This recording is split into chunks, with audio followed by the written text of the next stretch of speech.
Hey, Austin and Robert, I love your show. It's helped me a lot. I would like to get your advice on books about rich habits for my wife. We're married with 2 kids and we're both doctors, which means we have a pretty good income. We max out our Roth IRA every year and we're able to save regularly and consistently.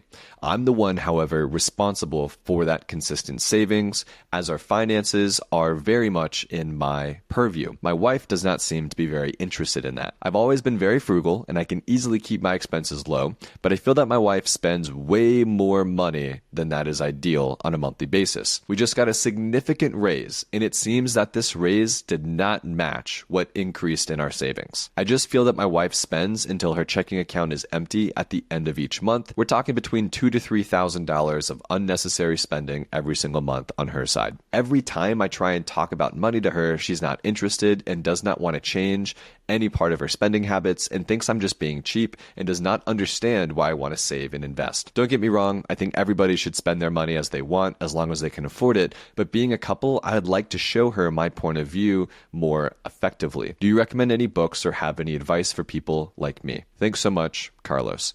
Robert, you want to take this one? I love this question, and yes, I want to take it because you and I dive into this conversation frequently, but a lot of couples struggle from this.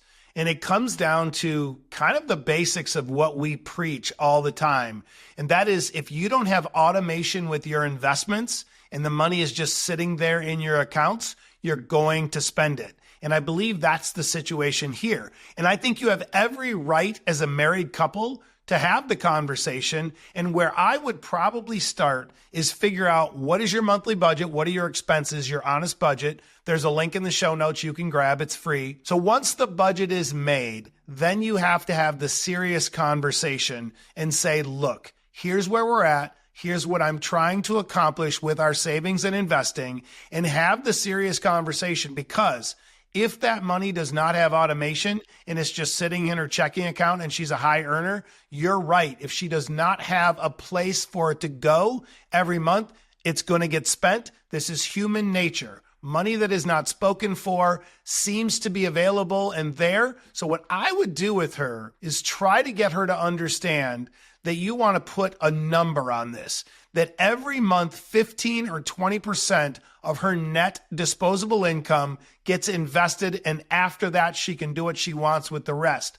But you have to get that 15 or 20% set aside first, and I don't think that's what she's doing right now. The bills are paid, everything's on time. I'm sure you guys have great credit scores, but the investment strategies are not automated, so she sees it in the account and she spends it frivolously. That's where I would start. That is a really good piece of advice. I wasn't thinking about that when I was going to give my perspective, but you're totally right, Robert. You should have a 15, 20% ballpark, somewhere in that range, and say, okay, and not just her money though, I'd say like collectively, right? So it's like, hey, we're both bringing home, let's call it $30,000 a month after taxes. You guys are both doctors. I'm assuming you're around that range. So 15% of $30,000 a month after taxes is $4,500 a month. Let's say that you're putting $4,500 a month invested into a brokerage account, or maybe you're investing into your 401ks. Like, as long as you're getting 15% of the amount of money that you make every year invested for you, I think you're feeling pretty good. Maybe Carlos, like, I'm not saying that you're in the wrong here, but I am saying, without knowing full information, that maybe you guys are doing better than you think, and that she really wants to enjoy the money. If you're checking the box of 15 to 20% every month, you're investing $4,500 to $6,000, which comes out to about, let's call it like $60,000, maybe $70,000 a year that you guys are investing. Like, congrats. You guys went to med school, you're doctors, like, enjoy your life. That's amazing.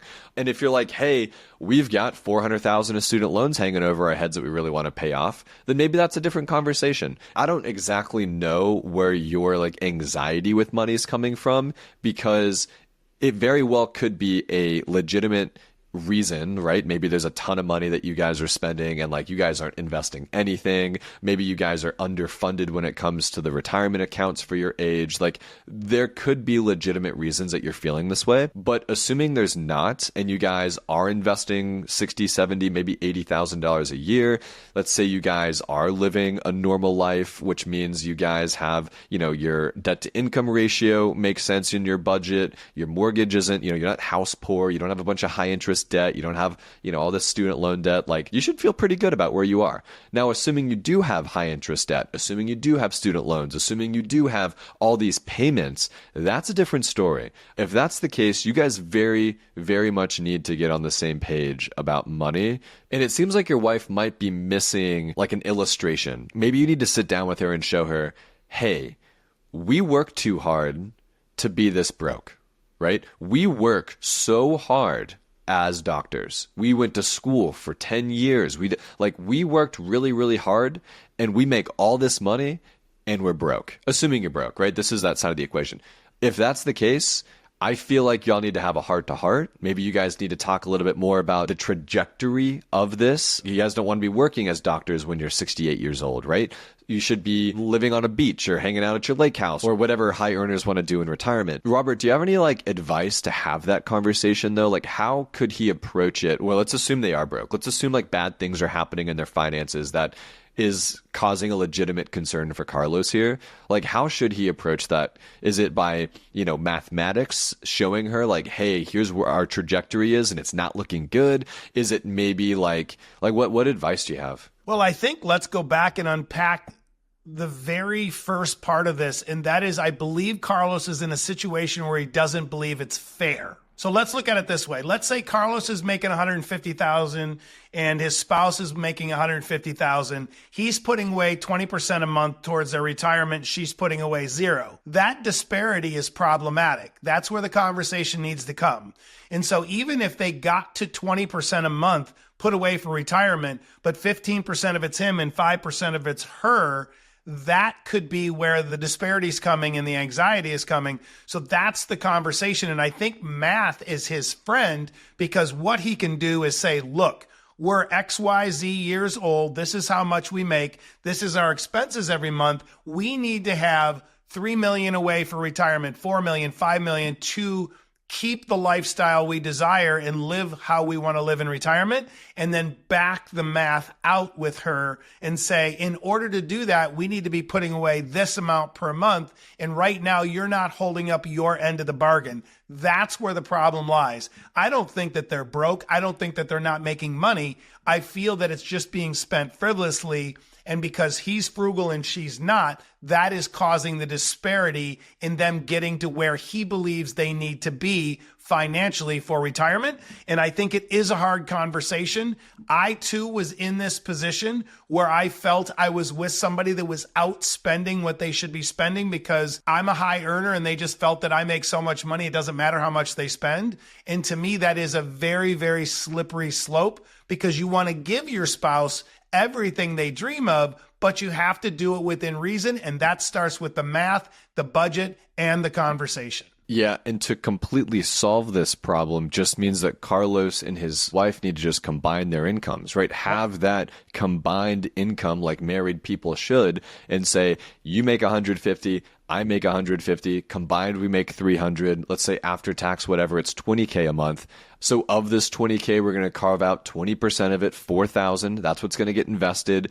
Now, how do we want to spend the other 16, right? I think if that's the approach, I would be receptive to that if I was your wife. But again, we're not counselors here. We're just a couple guys on the internet, and we are wishing you all the best, Carlos. But shout out to you for wanting to have these conversations and not having it fester up inside of you and getting really emotional about it. I think being over communicative is really, really good in a marriage and in a relationship, especially when it comes to money. I couldn't agree more. And I love this question. And I hope everyone listening, it helps a lot of people out there figure out how to have the conversation, because the last thing you want to do is get to retirement and you never had the conversation and you can't retire gracefully. Biggest part of our message is to help everyone become financially free.